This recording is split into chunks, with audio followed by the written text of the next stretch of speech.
Bien-aimés dans le Seigneur, je vous salue et je vous remercie d'être nombreux à suivre cette chaîne nouvelle, la chaîne des Sentinelles pour le réveil du Cameroun. Je suis Marie-Félicité Aran et j'ai été appelée avec beaucoup d'autres pour prier pour le réveil au Cameroun. C'est une chose merveilleuse de pouvoir s'investir pour le salut de toute une nation. Et oui, c'est ça, le Seigneur exige le salut de la nation camerounaise. Le Seigneur veut se servir de cette nation pour amener le réveil dans d'autres nations encore. Et pour qu'il y ait réveil, il faut d'abord un constat de mort. Aujourd'hui, nous constatons que la nation camerounaise est malade. Elle est en train de périr. Et Dieu veut relever cette nation. C'est dans le plan de Dieu. Pour aller à la genèse de l'histoire, je vais rappeler qu'il y a eu un réveil à Azusa Street à Los Angeles en 1906, et ce réveil a provoqué le départ du pentecôtisme qui est devenu mondial. Non pas que le pentecôtisme soit une religion à part entière, non, les églises sont divisées, mais c'est tout simplement un terme qui justifie un renouveau qui est venu dans l'église, parce qu'il y avait aussi mort spirituelle de ce côté-là. Alors, lors de ce réveil, le Seigneur a donné une révélation concernant le Cameroun. Il a dit qu'un même type de réveil arrivera dans un pays africain qui s'appelle le Cameroun. Et depuis lors, l'histoire a retenu des prophéties, de multiples prophéties qui parle d'un imminent réveil qui va arriver au Cameroun. À nous aussi, comme Paul dit, aux avortons comme nous, le Seigneur a révélé qu'il y aura un réveil au Cameroun. Il nous a dit par d'autres et nous-mêmes, nous avons reçu la révélation. Donc un jour, le Seigneur a parlé dans Ésaïe 32 et il m'interpellait, il interpellait la femme, il interpellait la jeune fille pour dire « Mettez-vous en peine pour votre nation, pleurez devant moi pour que je relève cette nation. Si vous ne le faites pas, vous pleurerez autrement, vous gémirez autrement. » Et c'est ce que nous avons fait depuis lors. Et il a dit en plus que vous allez faire le deuil jusqu'à ce que le Saint-Esprit descende. Donc le Saint-Esprit, c'est lui qui porte l'Église. Le Saint-Esprit, son travail, c'est d'amener les hommes à mettre en pratique la volonté de Dieu. Souvenez-vous, il est dit dans la parole de Dieu, dans Ézéchiel, il est dit « Je vous donnerai un nouveau cœur, je vous donnerai un nouvel esprit et mon propre esprit viendra habiter en vous pour vous amener à mettre en pratique mes commandements. » Donc l'homme doit vivre sachant que Dieu existe. L'homme doit suivre le code de conduite que Dieu lui a donné. L'homme ne peut pas vivre dans le désordre, l'homme ne doit pas vivre selon ce qu'il pense, parce qu'il est limité dans la connaissance, il est limité en sagesse, il est limité en puissance. Nous devons donc nous référer à celui qui a créé le monde, à celui qui a créé l'être humain. Alors cet être humain dit, celui qui pêche meurt. Donc ça veut dire que si nous sommes morts parce que nous avons tous péché, il nous donne une autre opportunité de revenir en vie spirituellement. C'est ce qu'il entend par nouvelle naissance. Quand ça va mal, Dieu vient et il régénère, il relève ce qui est mort. Donc, c'est ce qu'il veut faire actuellement. Nous voyons la déchéance du monde. Nous voyons que le monde est en train de péricliter. Et Dieu veut relever. Donc, il parle aux nations, il nous demande d'attendre un réveil qui sera mondial parce que toutes les nations attendent. Ce n'est pas que moi. Sur YouTube, il y a beaucoup de gens qui parlent, beaucoup de gens prient.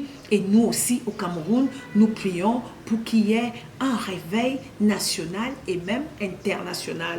Donc, voilà l'existence du ministère dans lequel je suis, qui s'appelle le Centre de réveil et de restauration. Et de ce ministère est né aussi un groupe qui s'appelle les Sentinelles. Parce que ceux qui adhèrent et qui prient pour le réveil, le Seigneur les nomme ses sentinelles.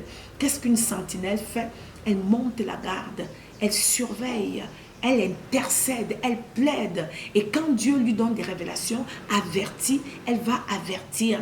Et quand elle voit un malheur qui arrive, elle avertit. Même quand c'est le bonheur, elle avertit. Donc voilà ce que les sentinelles font jour après jour. Et le but de cette chaîne, c'est d'amener un grand nombre à participer au réveil spirituel, à la préparation. Un réveil se prépare.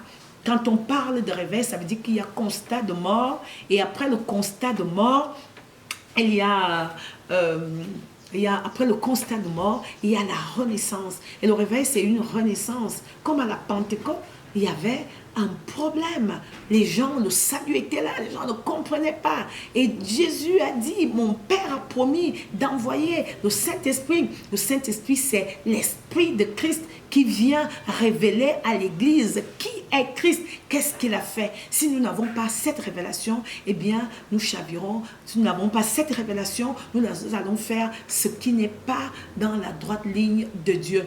Aujourd'hui, l'Église a grandement besoin que le Saint-Esprit vienne. Aujourd'hui, l'Église a grandement besoin d'une Pentecôte. Nous voulons une nouvelle Pentecôte, un esprit, l'Esprit de Dieu qui vient habiter dans l'homme et conduit l'homme à marcher selon la norme de Dieu, selon les voies de Dieu. L'homme a besoin de ça, sinon il s'égare. L'homme a besoin de ça, sinon il chute. Donc Dieu est prêt. Et comment se prépare le réveil? C'est par la prière. Les réveillistes parlent de prière extraordinaire. Donc, il y a besoin de prier d'une manière intense jusqu'à satisfaire le cœur de Dieu. Et après, lui, il répand dans l'esprit. Souvenez-vous qu'il a dit, je répandrai de mon esprit sur toute chair. Dieu est prêt à nous envoyer son esprit. Dans son esprit donne la force. Son esprit donne la sagesse, son esprit donne l'intelligence, son esprit nous donne le conseil, son esprit nous encadre, son esprit nous conduit dans toute la vérité. Tant qu'il n'y a pas de vérité, alors on ne trouve pas le chemin qui mène à Dieu. Donc voilà le but, la raison pour laquelle nous venons, je viens au nom des sentinelles, dire aux Camerounais, travaillons ensemble, levons-nous comme un seul homme, retrouvons-nous, parce qu'il y a un événement en vue. Le Seigneur requiert, il veut une repentance de toute la nation camerounaise. Le Seigneur exige une repentance de toute la nation camerounaise. Il n'a pas dit, oui, pentecôtistes, venez vous repentir.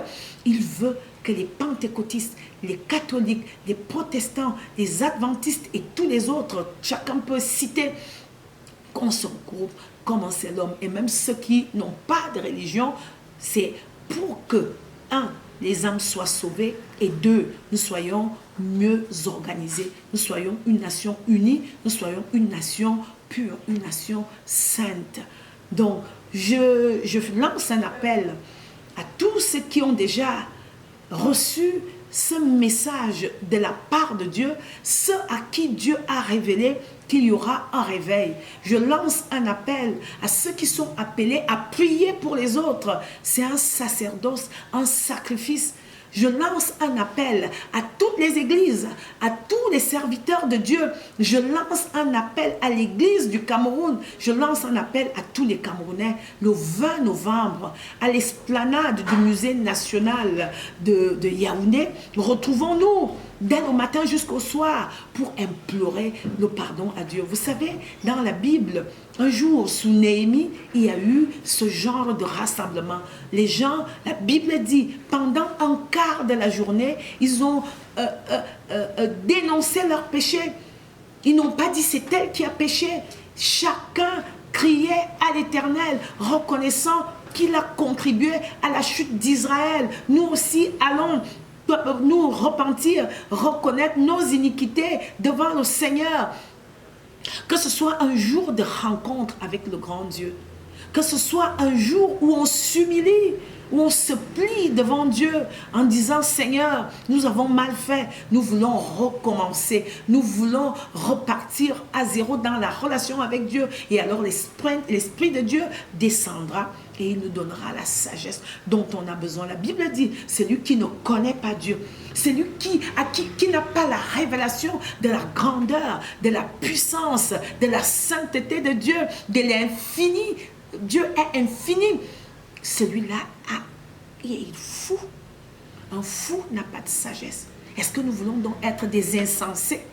Allons comme des gens qui cherchent Dieu. Ils ont découvert un trésor, comme dit la Bible. Et alors, ils vont creuser, ils vendent tout ce qu'ils ont pour acheter le lopin de terrain dans lequel se trouve le trésor. Ils vont creuser et ils vont trouver ce trésor. Le trésor a une richesse inestimable.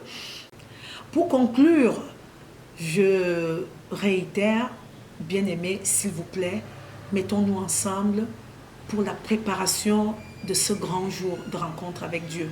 Donc nous avons besoin de gens qui viennent prier à TKC Biémassi tous les mardis de 17h à 20h.